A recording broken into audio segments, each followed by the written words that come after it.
समय पहले की बात है। एक गांव में प्रमोद अपनी पत्नी मुन्नी के साथ रहा करता था। प्रमोद एक गरीब किसान था, पर वो अपने जीवन में बहुत खुश था क्योंकि उसने मुन्नी से प्रेम विवाह किया था, जो समय में बहुत मुश्किल से हुआ करता था।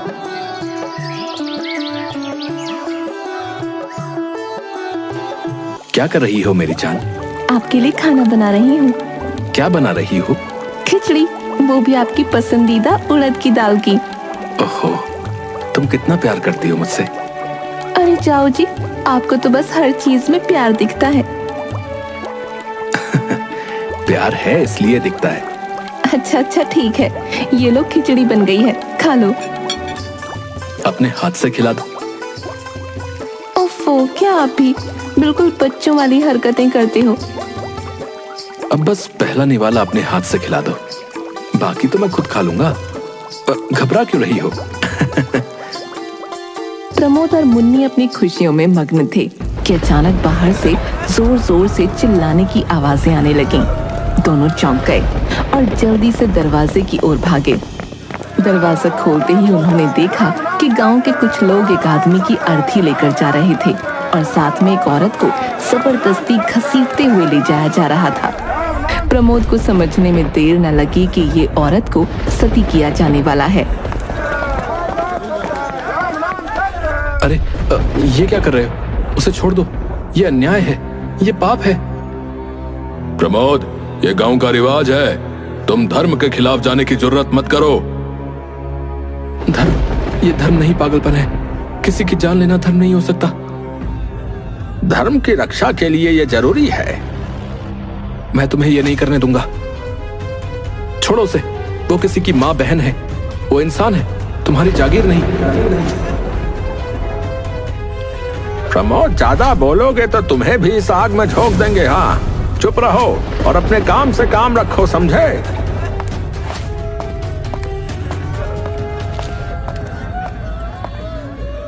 आप मत बोलो, ये लोग आपको भी नुकसान पहुंचा सकते हैं।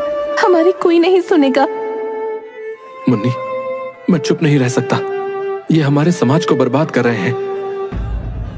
लेकिन मुझे आपकी जान की चिंता है। आप शांत हो जाओ, धर्म के मामले में कुछ न बोलो।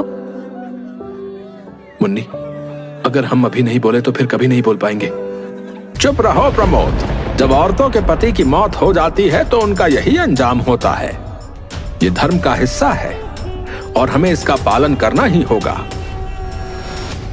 प्रमोद ने देखा कि मुन्नी की आंखों में डर है, इसलिए उसने धीरे धीरे अपने कदम पीछे खींच लिए। गांव के लोग उस औरत को लेकर चले गए।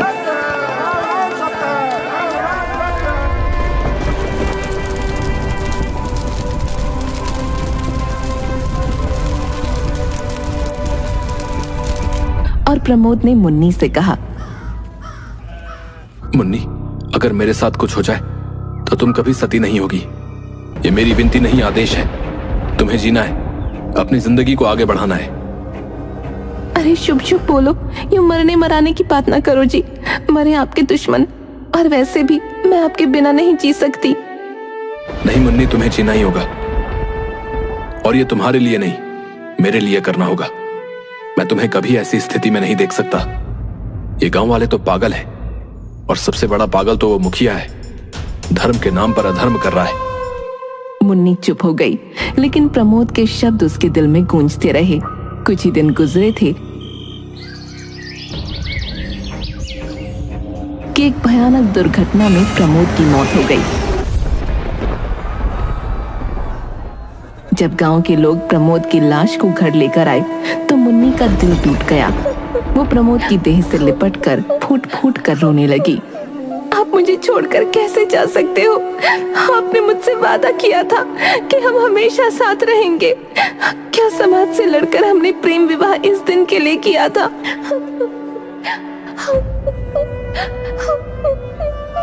धैर्य रख बहन, ईश्वर की यही मर्जी थी। क्या कर सकते हैं, वो अच्छे लोगों को जल्दी बुला लेता है। प्रमोद की मौत के बाद घर में मातम का माहौल था। मुन्नी प्रमोद की लाश से लिपटकर रो ही रही थी कि तभी गांव का मुखिया कुछ लोगों के साथ वहां आ पहुंचा। चलो अंतिम संस्कार की तैयारी करो। और मुन्नी, तुम भी अपने पति के साथ सती होने के लिए तैयार हो जाओ। यही तुम्हारा धर्म है। मुन्नी ने सिर उठाकर मुखिया की ओर देखा। उसकी आंखों में गुस्सा और दुख दोनों ही थे। अचानक उसे प्रमोद की कही बात याद आ गई। मुन्नी, अगर मेरे साथ कुछ हो जाए तो तुम कभी सती नहीं होगी। मैं सती नहीं होंगी। प्रमोद ने मुझसे कहा था कि अगर कुछ भी हो जाए तो मुझे सती नहीं होना चाहिए। ये उनका आदेश था और मैं इसका पालन करूंगी।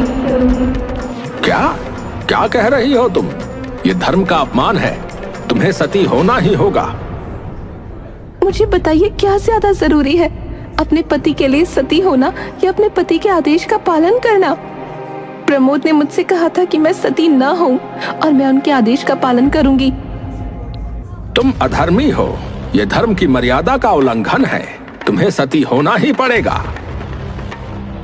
मुन्नी की आंखों में आंसू थे, लेकिन उसने हिम्मत नहीं हारी। उसने एक एक करके गांव वालों से मदद की गुहार लगाई। भाइयों बहनों, मेरी मदद करो, मुझे सती होने से बचाओ। मुन्नी, हम कुछ नहीं कर सकते। यह गांव का रिवाज है। मुझे माफ करना, पर मुखिया जी सही कह रहे हैं। हर तरफ से उसे निराशा ही मिली। कोई भी उसकी मदद के लिए आगे नहीं आया। तभी मुखिया का बेटा शिवम बोला, पिताजी, ये गलत है। मुन्नी भाभी को सती होने पर मजबूर नहीं किया जाना चाहिए। यह उनका अधिकार है कि वो अपने पति का आदेश माने। चुप रहो शिवम, तुम कुछ नहीं समझते हो। इसमें दखल मत दो। जब कोई भी उसकी मदद करने के लिए तैयार न हुआ तो वो अचानक घर से बाहर भागी। कुछ गांव वाले उसके पीछे दौड़े।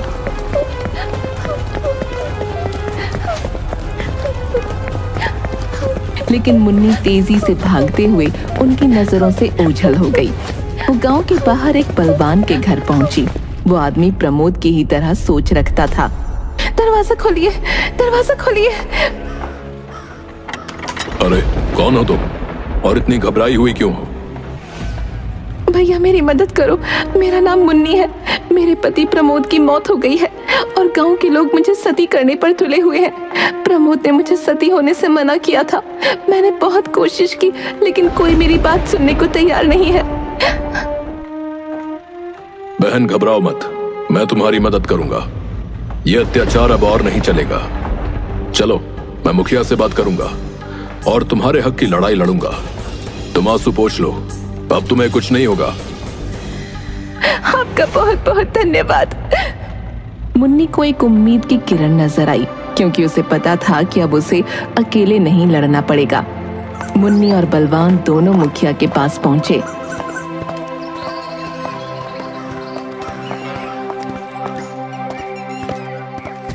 मुखिया पहले से ही गुस्से में था।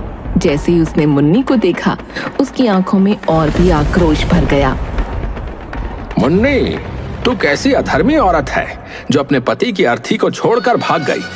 तुझे शर्म नहीं आई? कितनी देर से यह अर्थी यहीं पड़ी है। रुको मुखिया जी, आप जिसे धर्म कह रहे हैं वो धर्म नहीं है। यह सिर्फ एक कुरीति है और हमें इसे रोकना चाहिए, न कि बढ़ावा देना चाहिए। तू कौन होता है हमारे गांव के रीति रिवाजों में दखल देने वाला? यह हमारी परंपरा है और इसे कोई नहीं बदल सकता। मुखिया जी, परंपरा और धर्म में अंतर होता है। धर्म वो है जो हमें सही और गलत की पहचान कराता है। जो किसी की जान लेने पर मजबूर करे वो धर्म नहीं, अत्याचार है। सती प्रथा एक कुरीति है और इसे खत्म करने का समय आ गया है। यह हमारी रीति है, इसे कोई बदल नहीं सकता। और तू कौन होता है यह तय करने वाला कि क्या धर्म है और क्या नहीं? मुखिया जी, क्या आप जानते हैं कि सती प्रथा की शुरुआत कैसे हुई थी? यह कोई धार्मिक प्रथा नहीं थी। प्राचीन काल में जब युद्धों के दौरान महिलाएं विधवा हो जाती थीं, तो उन्हें दुश्मनों के अत्याचार से बचने के लिए सती होना पड़ता था। यह समाज की मजबूरी थी, धर्म नहीं। लेकिन समय के साथ लोगों ने इसे धर्म से जोड़ दिया और इसे एक कुरीति बना दिया। तू क्या बकवास कर रहा है? ये तो सदियों से चला आ रहा है। धर्म है ये? मुखिया जी, धर्म वो है जो हमें इंसानियत सिखाए, न कि किसी की जान लेने पर मजबूर करे। सती प्रथा का असली मकसद बदल गया और अब ये सिर्फ एक अत्याचार बनकर रह गई है। इसे धर्म का नाम देना गलत है। असली धर्म तो ये कहता है कि हर इंसान को जीने का हक है। मुखिया जी, अगर आज के समय में ऐसा कुछ भी नहीं है तो सिर्फ औरत ही पति के लिए क्यों मरे? अगर सच्चा धर्म निभाना है तो आदमियों को भी अपनी पत्नियों के लिए मरना चाहिए। क्या सिर्फ पत्नी ही धर्म निभाएगी और पति नहीं? तू क्या बकवास कर रही है? ऐसी बातें कहने की हिम्मत कैसे हुई तुझमें? तुझे अपने शब्दों का भी ज्ञान है? मुखिया मुन्नी को बुरा भला कह ही रहा था कि तभी उसका बेटा शिवम दौड़ता हुआ आया और घबराई हुई आवाज में बोला, बाबा, मेरी पत्नी का देहांत हो गया है। शिवम की बात सुनकर माहौल में सन्नाटा छा गया।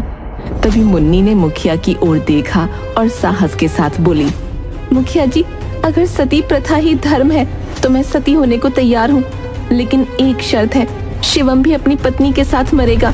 क्या आप इसे धर्म मानेंगे? मुन्नी की बात सुनकर सभी गांव वाले चौंक गए। मुखिया का चेहरा लाल हो गया, लेकिन उसकी जुबान जैसे बंद हो गई थी। मुन्नी ने सचमुच समाज के सामने एक कड़ा सवाल खड़ा कर दिया था, जिसे नजरअंदाज करना अब संभव नहीं था। ठीक है बाबा, अगर धर्म यही है तो मैं भी अपनी पत्नी के साथ सती होने के लिए तैयार हूँ। शिवम की बात सुनकर मुखिया का चेहरा फीका पड़ गया। उसने कभी अपने बेटे को इस तरह की बात कहते नहीं सुना था। वो घबरा गया।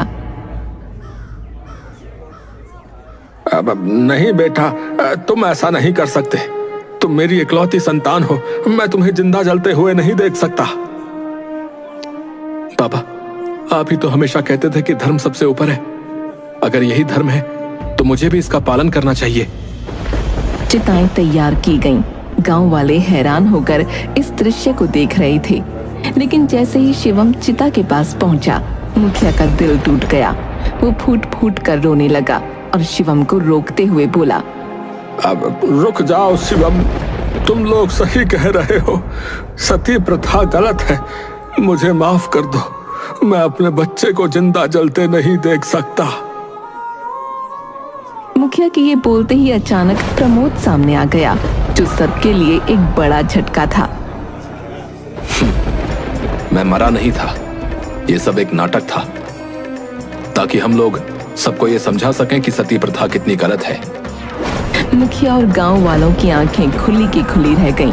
शिवम और उसकी पत्नी दोनों जिंदा और स्वस्थ थे। ये सब एक योजना थी जिसमें बलवान, शिवम और प्रमोद शामिल थे, ताकि गांव वालों को सती प्रथा की कुरीतियों से अवगत कराया जा सके। मुझे माफ कर दो। मैंने धर्म के नाम पर जो अंधविश्वास फैलाया वो गलत था। आज मैंने अपनी गलती समझ ली है, मुझे क्षमा करो। मुखिया के बदलने से गांव वालों की सोच भी बदल गई और इस तरह सती प्रथा का ये अध्याय हमेशा के लिए बंद हो गया।